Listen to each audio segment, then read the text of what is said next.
You not New York if you don't dance when the call blasts. It's time to turn up the New York culture podcast. From music to culture to fashion lane. From the sports to the food to showtime on the train. And what's that? It's the New York culture podcast. And what's that? It's the New York culture podcast. And what's that? New York culture podcast. And what's that? It's the New York culture podcast. Welcome back to NY Culture Podcast with your girl Andrea Maria. And your boy Yala. What's up? We're back after 2 weeks. Yeah, 2 weeks. Sorry for the delay. But before our show was every other week. Mm-hmm. So we're actually on track. We was just being I don't know what you could say with the first 2 episodes being back to back. I'm just being excited. Trying to get back into the groove of things. We kind of actually tried to record like a few times. Things just don't go as life. Yeah, according to plan a lot of the time. So we just made some time today to try to. Our world surrounds around Carmelo. That's the problem. Mm-hmm. So he dictates what when how we long, record, what we do, how everything. long he could dictate how long the episode is gonna be. Pretty much. So we call him he's like a producer or like you know what I'm saying? Like he's a director. He's a director. Yeah. So we back. Last time we spoke to you guys, we spoke about like Halloween. It was right before Halloween. Our first parents' Halloweens. We spoke about his Latin costumes, things like that. Yeah, it's the Latin Grammy. Oh yeah, we did. The Bad Bunny and all that Latin stuff. Billboards. Latin Billboards, excuse me, and Grammys, because one of the things I know we were gonna speak about was about Bad Bunny's Grammy nominations coming up. The premature on my part. What else? We're speaking about the debates and stuff like that. We're also speaking about the World Series. Mm-hmm. Now it's over. World Series the Dodgers is over. won. Yep, Dodgers won, back-to-back champs. First time in 25 years since my team. Yeah, the Yankees. It's been a while. I was going for the Dodgers, by the way. Oh, I said it before in the podcast. Yeah, my boy Freddie Freeman, Kike got his 3rd ring. Mm-hmm. Well, Mookie got 3. Mookie got 4, but he got one in Boston. So Kike got 3 with the Dodgers. 4 total is pretty cool. Yeah, Kike got 3 with the Dodgers. Remember, Kike went to Boston and then came back. Yeah. So where do you want to start? I guess we just started with the jump in the World Series. Are we already talking about it?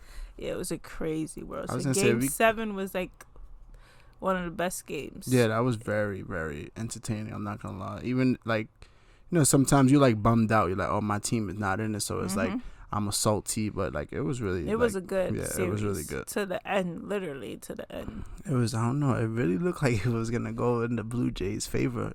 Like.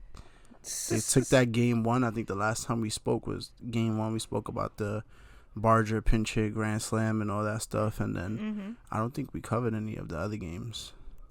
I think game 1. I think.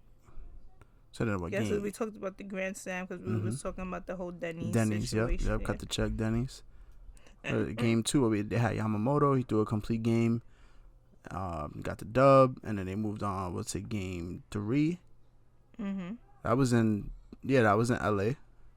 And that was the game that was, I think, 18 innings. Oh, yeah, the crazy game. I fell asleep like 2-3 times. Woke back up. Game was still going. Fell asleep and then woke up and saw the outcome of the game in the morning. Your boy Freddie Freeman. Walk-off home run in the bottom of the 18th. That's Freddie Freeman. Well, that's back-to-back years. Yes.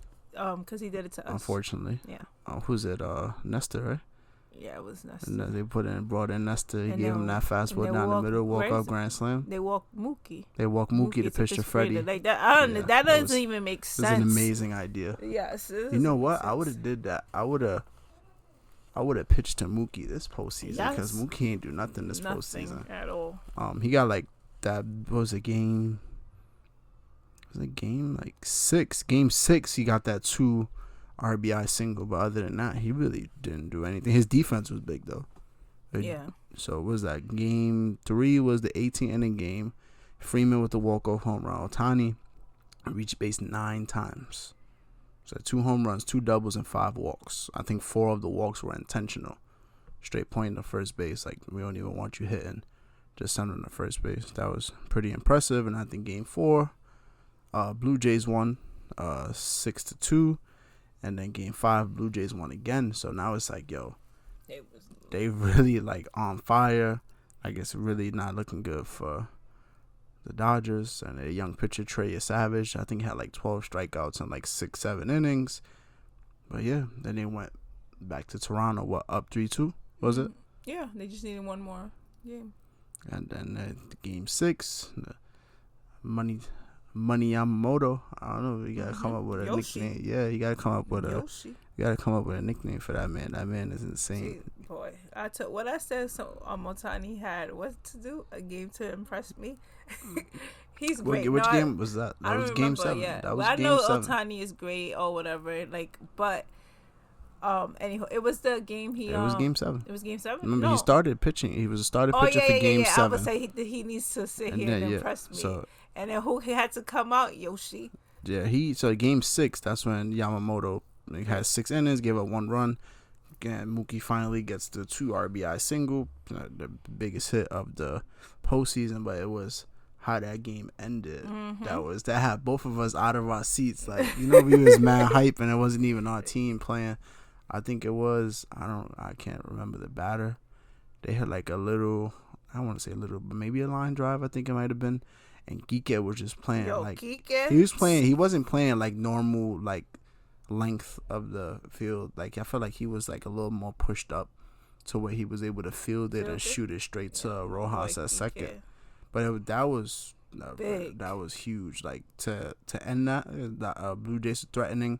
I think before that, was that the bases loaded too? No, that was it might have been bases loaded. I'm just trying to. But now at this point, the series has been over for a while, so we kind of just like trying to glue the pieces together. This is why we want to record as soon as it ended. But yeah, things didn't. I think that was the same inning. Remember where they hit the ball into the gap and went and got lodged into the wall, right? And they put their hands up. That stopped the runners. I think at second and third to not score, and then later on led to the double play. And then my boy Kike. So then Kike fires it to Miguel Rojas at second base. It was a crazy catch by Kike. Not crazy, but like great catch, great throw. And then Rojas had to like weirdly position his body to make the scoop at second to force a game 7. That was Kike saved that. I can't. What I told you, I said I don't know how people sit there and be like baseball is boring like that. Like that had me so like amped up. Like, baseball's a mental game, so it's like. And then you fail more than you succeed. Exactly. In baseball, so you fail 80% of the time, right, or even more. But yeah. They forced game 7, and then you saw Otani was pitching game 7. So then, in your words, you was like, "Oh, this is his time to shut me up." I think you said something along those lines. Yeah. Because he gets the hype because he is.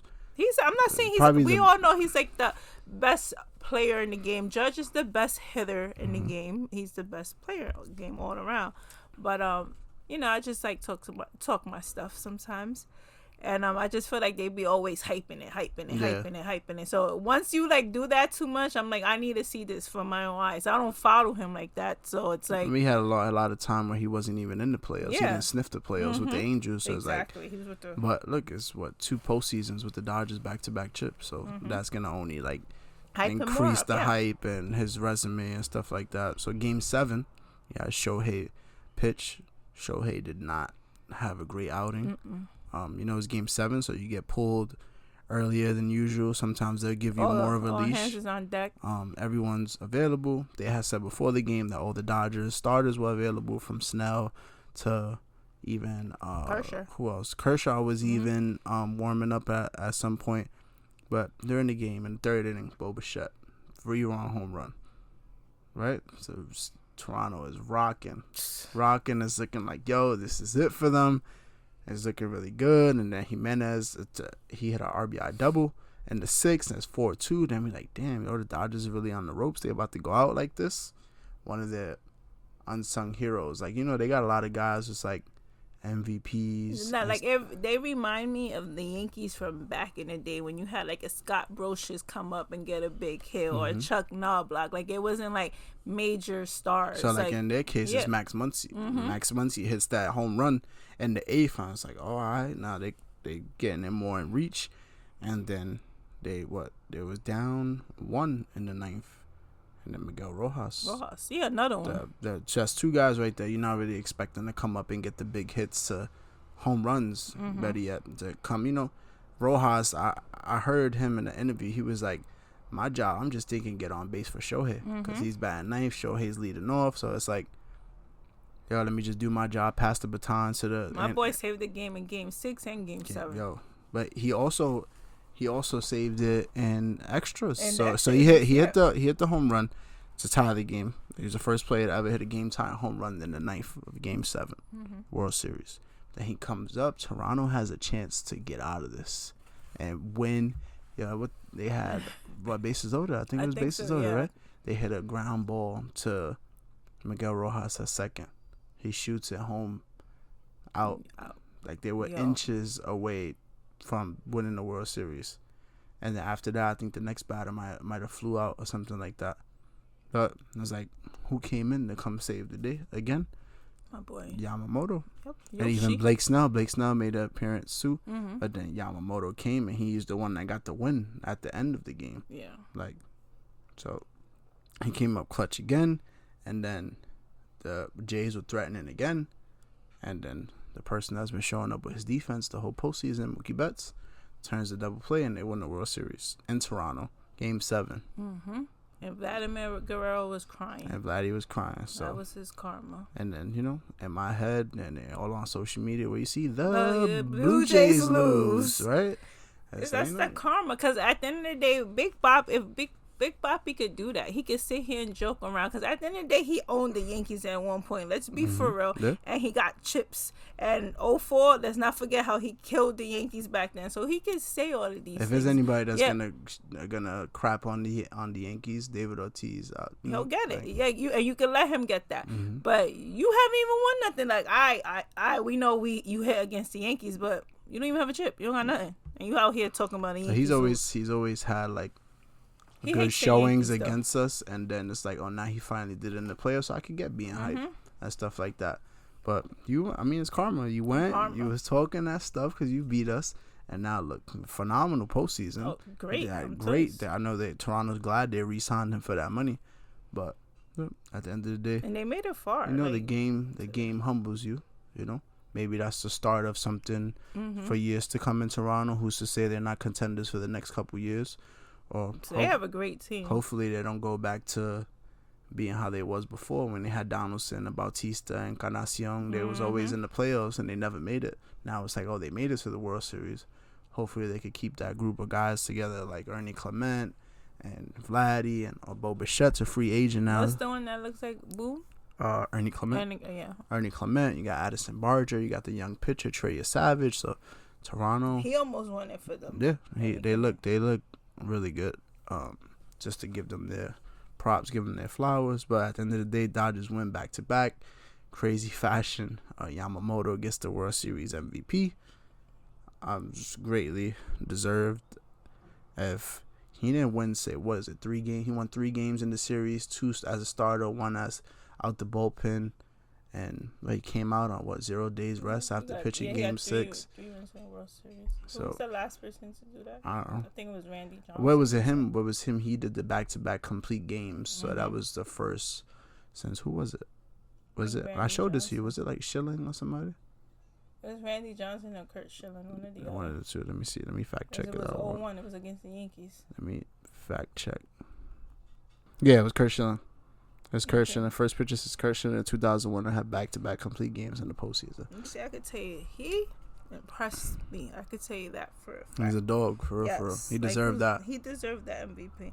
Like I said, I don't have nothing against Ohtani. I just feel like people just be hyping him up. Like, back in the day, the pitchers in the National League hit. You got me? They didn't hit home runs. They wasn't doing what he was doing. But I just feel like they make it a big thing. Like, oh, he pitches and he hits. That was part of the game back in the National League. They just wasn't hitting. Like, yeah, they wasn't hitting. Like, yeah. But sometimes the pitchers, they wouldn't even let them swing. But it's just, it's like, that's why I don't feel like they make it like it's out of this world. Like I said, he does hit home runs. I mean, all they do is a lot of the comparisons was to like Babe Ruth and stuff like that. Yeah, so it's like, but it's like too, it's like just the athlete, all right, the sirens outside. I feel like that's like a segment. Like they just pick when they want to be a part of the show. So we're gonna let the sirens pass and then we continue on Shohei Ohtani. But now what? Okay. Well, Ohtani is like the speed He can hit like for contact. He can hit for power. Then he could go out there. He could pitch a complete game. He could strike out 10. He could strike out 12. So it's like in a way I get it. You know what I'm saying? But I was just really looking for these postseason, because last postseason he didn't really perform that well, and he also wasn't pitching last postseason. Well, he was getting over the surgery.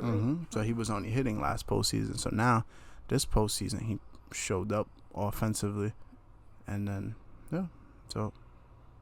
they're champions. And now let's see what they do next. And yesterday they did Rookie of the Year. Yeah, yesterday they did the Rookie of the Year. It was Nick Kurtz of the Athletics and Drake Baldwin from the Atlanta Braves. Now we gotta wait to hear about the Cy Young, and then we'll hear about the MVP. Are they gonna?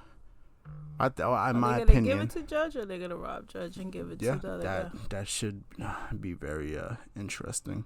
I think even in the American League Cy Young, it was like if Tarek Skubal wasn't so great, Garrett Crochet from Boston could easily have it. So it's like I would say it could go either way, but it's probably gonna go Tarek Skubal of the Detroit Tigers way, and it's more close of a MVP race with Judge and Kyle Raleigh. But the thing is though, it's like Kyle Raleigh has the home runs. Yes, like he had what? Was it 60? It was like 60 maybe, or 50 now. Well, he ended. I think after the postseason wrapped up, he was regular season and postseason. It might be like 60 plus home runs. Let's say, right? But it's like if you he didn't get to tie Judge. Nah, and you go and you look at the regular season. The only thing he really led the Judge on was the home runs and the RBIs. Other than that, Judge led everything: hits, average runs, extra base hits, walks, intentional walks, like all those fancy stats. And what's the OPS now? The OPS, his OPS is ridiculous. And then they got all these things like a win probability added, offensive win percentage, his times on base, his adjusted batting wins, his adjusted batting runs, OPS plus, runs created, all that stuff. Judge. By the way, I don't know where all these stats came from in the last couple of years. Judge leads in majority of those things. So only thing they're really going to take into account is the fact that he's a catcher. Catchers typically don't do things like that. I heard people say like, oh, when Judge won the MVP, he made history with his home runs. He set the record. Kyle Raleigh set a bunch of records for a catcher. Remember, he had the home runs by a switch hitting catcher, home runs for a catcher in a season, and stuff like that. So let's just see. That's going to be close, but I'm hoping Judge pulls it out. This episode may be out in time, or it may not be in time. Let's see. So hopefully next time we record, Aaron Judge is your MVP again. Yeah. So Halloween, yeah. Last time we spoke, right? We spoke about our first Halloween as parents. Now this was our second Halloween as parents. We had our son in multiple costumes again. Which ones you want to start with? So we had him in Bam Bam from Flintstones. Yep. Him and my dog. Well, my dog was Dino, and he was Bam Bam. Trying to get a picture of them was horrible. Impossible. It was easier taking pictures of him when he was a baby than now. Way easier. Then we had him as Roman Reigns. Yeah. That was a good one. Yeah. That's one of the few times I have a good idea. Then we also had him as the Cookie Monster. Yeah, Cookie Monster. How many costumes? He had 4 costumes. Yeah. Cookie Monster, Bam Bam, Roman Reigns. And then his main costume, but he actually didn't wear it on Halloween, was Bad Bunny. Yeah. That was something I was working on. It was in my mind for a while. But getting it all together, it actually once you see it together, it was like, okay, my idea was actually dope. So, we did it as, what was it? The concert? From the residency. So he's pretty much at the end. What's the end of the shows, right? He's when he's wearing his suits. His suits. The backdrop is like the album cover. Yep. Which I had to order. try to find that.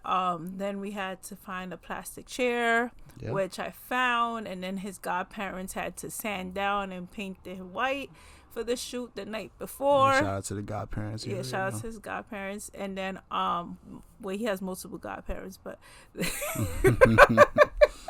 they know which godparents. Then I had to find instruments. What else we had to get? The instruments. We had a Puerto Rico flag, stand, mic, a baba for his head, the hat, his suit, sunglasses. And we added in added in a nice touch with our the cameras and the the cameras from the concert and the passes from the concert. So that we even added that in there. So it came out really, really dope. Like very nice. Those of you that follow us on our personal social media accounts. It came out so nice when, it's great to see an idea come together and, Even when you think you're not going to have the piece you really want. Yeah. There's always those things where you're like, oh, is this going to come in time? Is this going to be delayed? Am I going to find this?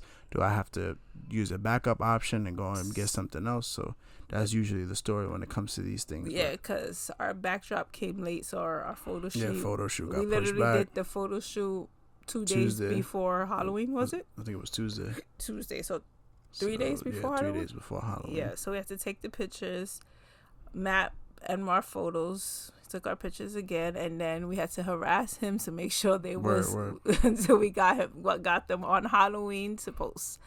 Literally. Yeah. So it's a struggle. Shout out to Matt. That's always making it happen. Always making it happen with my crazy ideas and with my last minute pictures and ideas. Here's to. By the way, he has some Chris Holiday minis. Yeah. Yeah. You can check out his Instagram at Emrod Photos on Instagram, and he'll pretty much he has a bunch of posts showing like the setups. There's a few different sets and stuff like that. If you go on the site, you could book anything that you need to book. You tell him that we sent you from the NY Culture Podcast. He already knows. We speak highly of him and his work. Greatly appreciate it as always. So, other than the last thing about Halloween, why was it so cold? Yes. Yeah, that's why Carmelo had to wear his Cookie Monster. So he ended up wearing Cookie Monster because it was so cold. And then he was, a little cranky the night before. Wasn't feeling well. Then we went outside. Trick or treating wasn't that long due to the weather. Due to the weather. But I think we made the best of it. It was cool. We had fun. He had fun. His godmother. Yeah, his godmother, and that's it. We came home, and that's it. And then we dealt with a sick baby. Yeah, and then he was sick for I think since the last time we recorded. It's still sick. Yep. So that's the joy of being parents. I feel like we do throw that in there every episode, a little piece of it. It's like a new layer to the podcast. Yes, I feel like people like it. We're one of our listeners, our faithful listeners. She feels like, that we showing personal side to the podcast. She also said for me to explain what's an EGOT because some people might not know what's an EGOT. I'm like, I think they should know. Oh, so but she knows about it. Rita Moreno. Yes. Right? Yeah. So she was like, that was her suggestion. You want to tell the people what it is? An EGOT is a person who has won an Emmy, a Grammy, an Oscar, and a Tony. Not a lot of people can do that in this world. So Rita Moreno was the first Latina, the first Hispanic person to have it, and I think the only one to this day. Yeah, that's your lane. I don't know what an EGOT is because of her, so she teaches me a lot of things and stuff like that too. Yeah, so she had wanted me to make sure to explain that.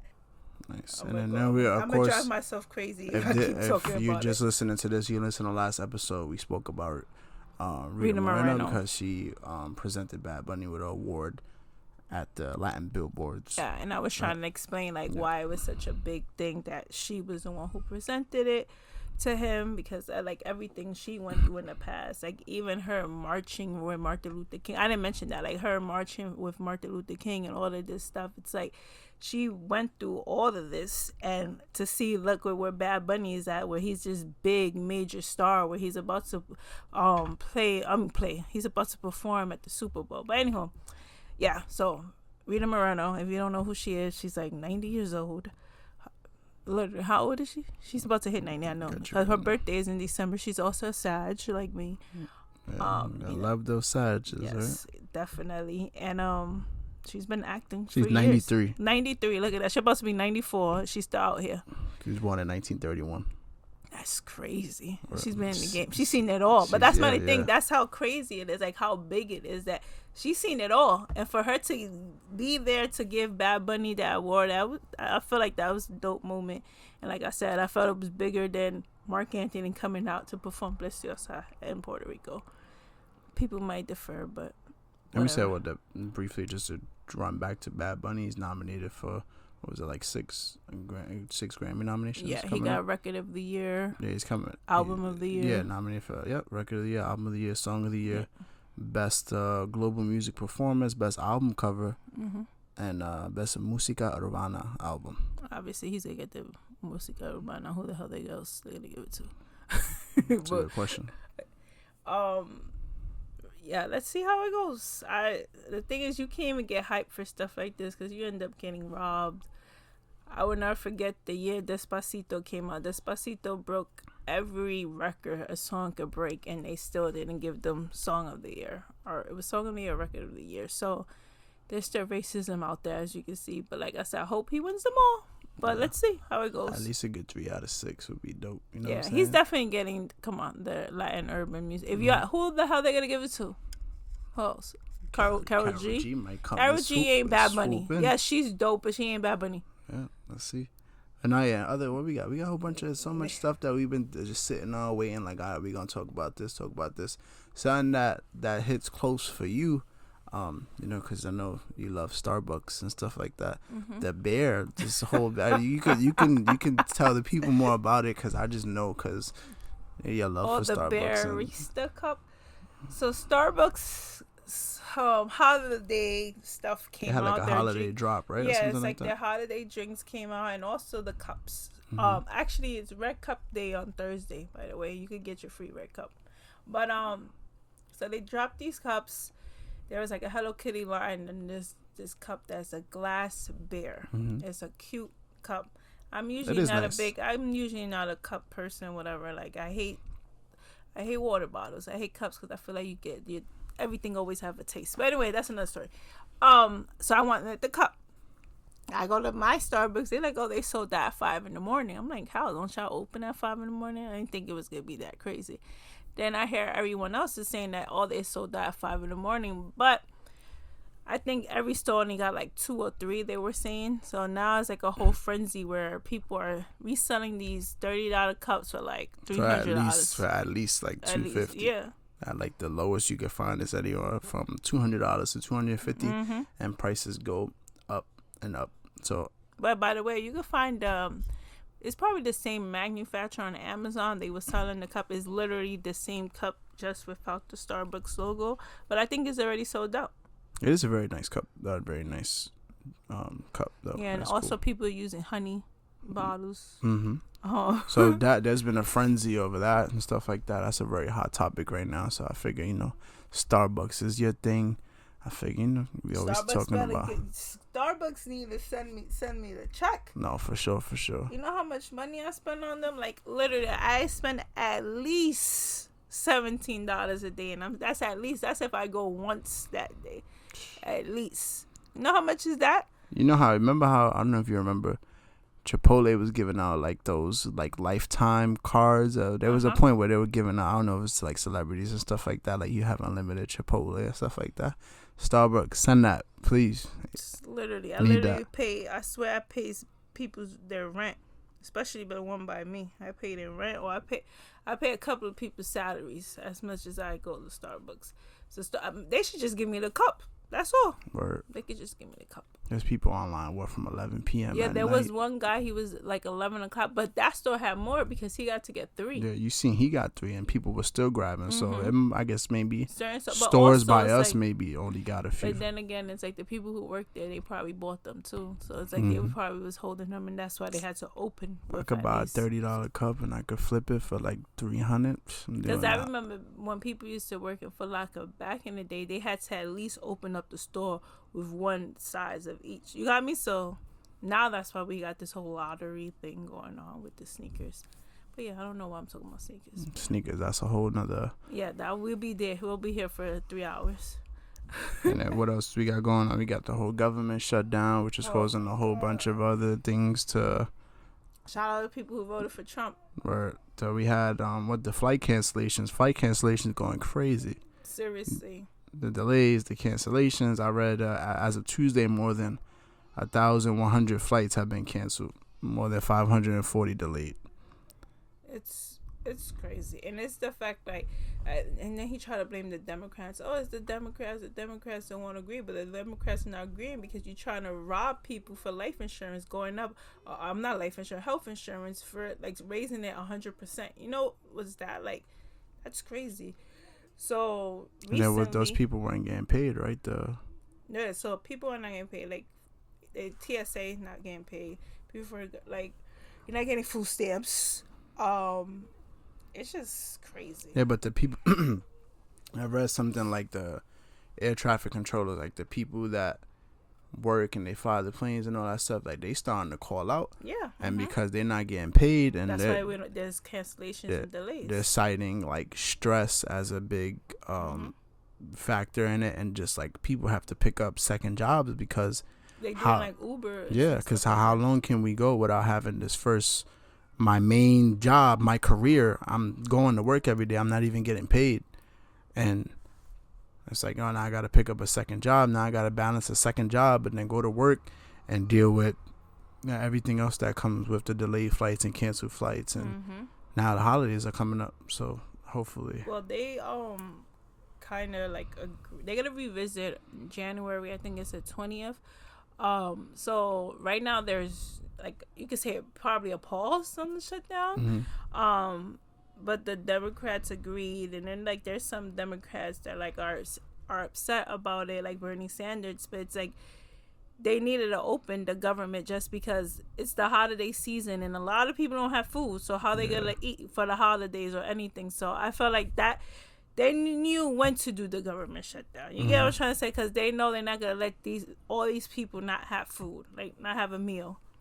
How long was it? It's been weeks for the SNAP benefits. It was 40. No, SNAP benefits, no. But the government shutdown was 40 days. 40 days, but it affects things like the SNAP benefits and everything like that. Yeah, the food stamps was... the November one was affected. Now, but like, you see, like New York, Governor Hochul,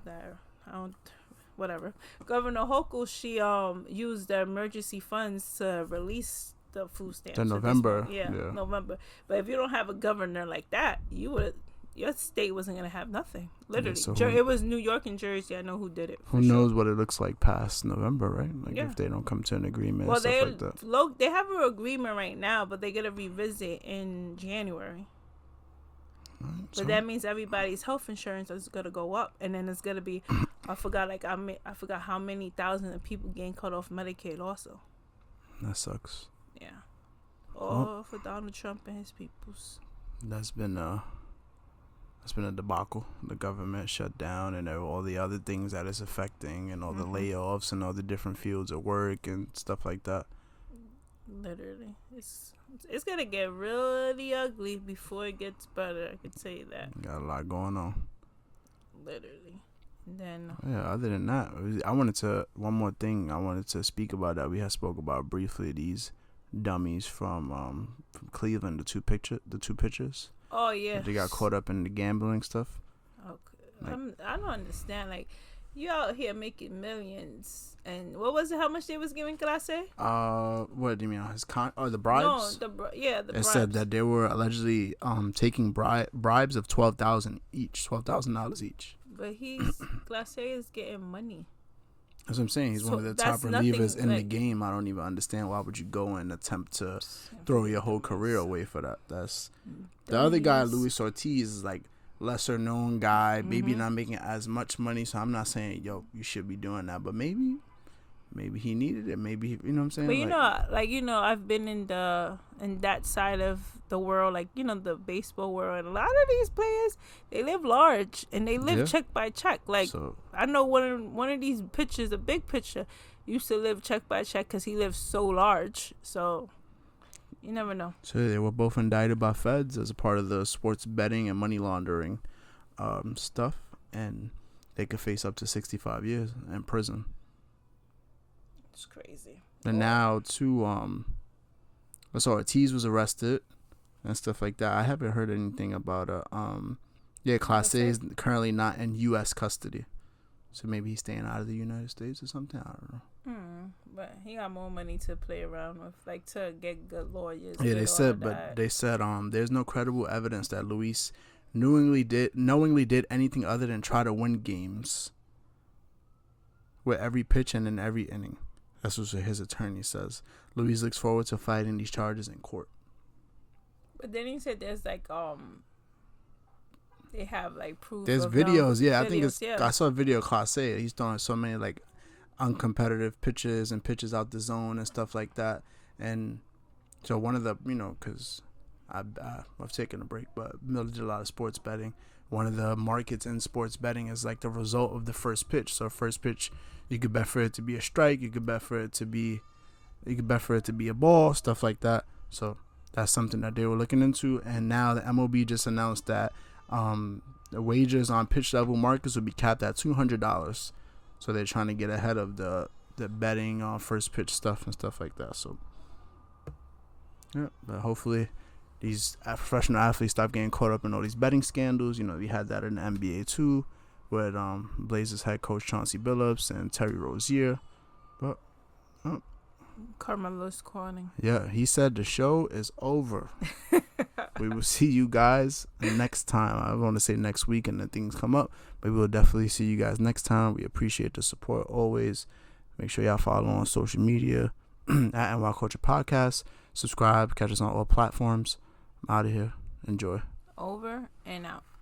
You not New York if you don't dance when the call blast. It's time to turn up the New York Culture Podcast. From music to culture to fashion lane. From the sports to the food to showtime on the train. And what's that? It's the New York Culture Podcast. And what's that? It's the New York Culture Podcast. And what's that?